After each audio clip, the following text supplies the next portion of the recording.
Bom dia, irmãos. Muita satisfação por estar novamente no PGM Presença de Deus, um pequeno grupo da Igreja Batista Conexão Cajubi. Quero compartilhar a palavra com os irmãos nesta noite e estamos estudando o livro de Atos dos Apóstolos, Atos do Espírito Santo de Deus. E hoje nós vamos refletir acerca da palavra que está lá em Atos 4, Atos capítulo 4, versículo do 1 ao 12.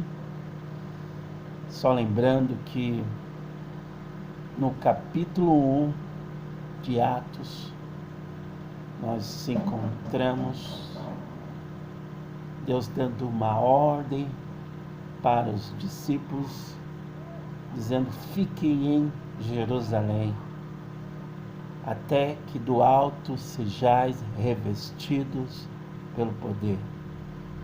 No capítulo 2, vemos o revestimento, o Espírito pairando sobre ele, como se com línguas de fogo descendo sobre a cabeça deles. Que coisa maravilhosa, irmãos.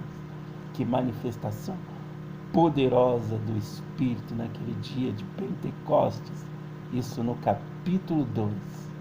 No capítulo 3 vemos demonstração de poder através de Pedro e João na porta da Formosa, junto ali ao coxo, ao paralítico, que olhando para ele com o olhar de Jesus, esse paralítico foi tocado sobrenaturalmente e foi curado. Demonstração de poder. Primeiro capítulo: fica em Jerusalém até que sejam revestidos. Fiquem no isolamento até que vocês sejam revestidos. Capítulo 2, revestimento, poder que desceu dos céus na vida dos discípulos. Capítulo 3, demonstração de poder através da vida dos discípulos, com o milagre acontecendo na vida daquele coxo. E no capítulo 4, vemos a retaliação. Irmão, sempre tem retaliação quando você quer fazer o certo, quando você quer dar a devida glória ao nome do Senhor Jesus, sempre vem retaliação. E a retaliação veio sobre a vida dos discípulos em forma de reação dos religiosos de plantão. Anás, Caifás, que eram os maiorais ali do judaísmo naquela região, se sentiram incomodados e foram até Pedro e João e disseram: em que nome que vocês estão fazendo isso? Com que autoridade vocês estão pregando e dando demonstrações de poder? Eles disseram: na autoridade do nome de Jesus. O que está faltando para o nosso tempo é sermos revestidos na autoridade do nome do Senhor Jesus. Importante, as demonstrações de poder de Deus por meio do Espírito dele tem um propósito muito claro. É o propósito de anunciar Jesus ressuscitado como Senhor e Salvador. Essa é a função principal da igreja do Senhor Jesus: anunciar Jesus Cristo ressurreto, Salvador e Senhor de nós. É esta autoridade que confere à igreja o poder de mudar realidades. E não há outro poder que possa fazer isso senão um poder recebido do alto. E enquanto a igreja era perseguida, o poder da anunciação foi multiplicado no boca a boca, nas reuniões de pequenos grupos, sim, nas casas. E nenhuma perseguição foi capaz de parar o mover de Deus através do Espírito de Deus na igreja do Senhor Jesus. Isso dá esperança para nós hoje. Não é uma pandemia que vai nos parar, não é uma retaliação que vai nos parar. Aliás, nós fomos muito retalhados ao longo da história. Poderes se levantaram para tentar deter esse movimento da igreja do Senhor Jesus, mas eles não obtiveram êxito, porque Deus tem um plano, porque Deus tem as suas formas de fazer e de ser através de nós. A questão é, será que realmente estamos sintonizados com a nossa missão? Havia autoridade na palavra de Pedro. 3.000 vidas se converteram numa só pregação. Havia autoridade na palavra de João. Não porque eles eram grandes oradores, não porque eles eram hábeis políticos, mas porque as pessoas olhavam para eles e viam Jesus. A igreja primitiva estava revestida de autoridade, porque as pessoas olhavam para ela e viam as marcas de Cristo. Hoje, se nós olharmos para a igreja só com um olhar muito aguçado, poderemos ver as marcas de Cristo. Isso é muito triste. Na verdade, a igreja perseguida dos primeiros séculos, imperadores se levantaram, Nero, Diocleciano, Celso, houve perseguições terríveis contra aquilo que naquele momento era uma mensagem subversiva, uma mensagem subversiva. A mensagem da cruz era loucura para a cultura greco-romana hedonista daquele tempo. Por isso que eles se levantaram. Não, deve estar errado. Como um Deus poderoso poderia morrer numa cruz? Deve estar errado. Como um Deus poderia se manifestar a um grupo de pescadores iletrados? Está errado. A cultura daquele tempo dizia: eles estão errados. Gamaliel, que era mais para frente aí, um dos maiorais judeus, disse o seguinte: se nós estivermos errados, se eles estiverem errados, eles vão sofrer as consequências. Porém, se eles estiverem certos, quem vai sofrer as consequências somos nós, por nossa religiosidade inócua. Gamaliel, um dos homens que ensinaram ali na época.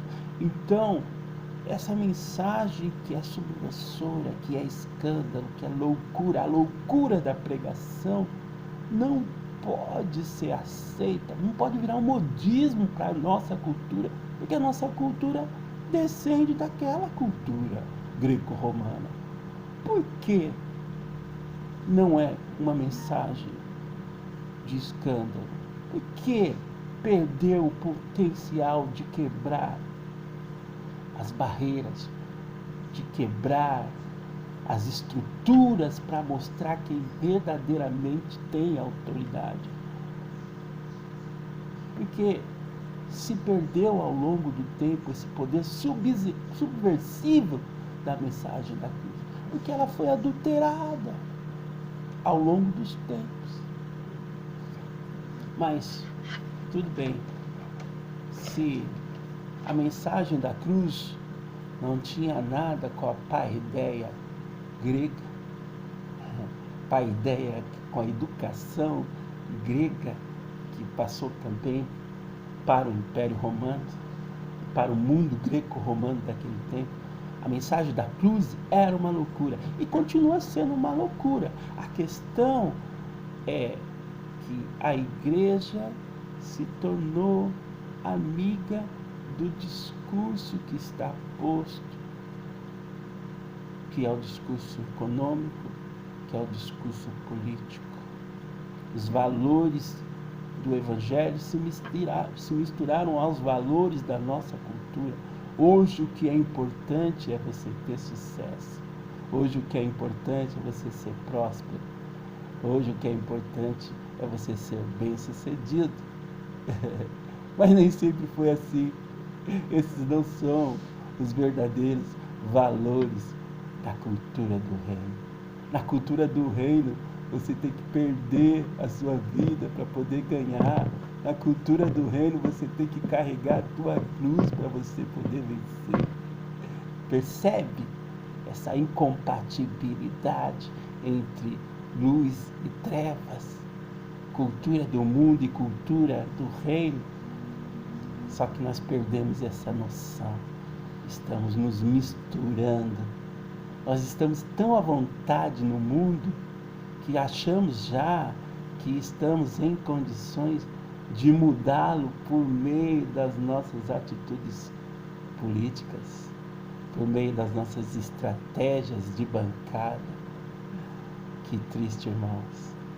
A igreja que era perseguida se tornou uma igreja perseguidora.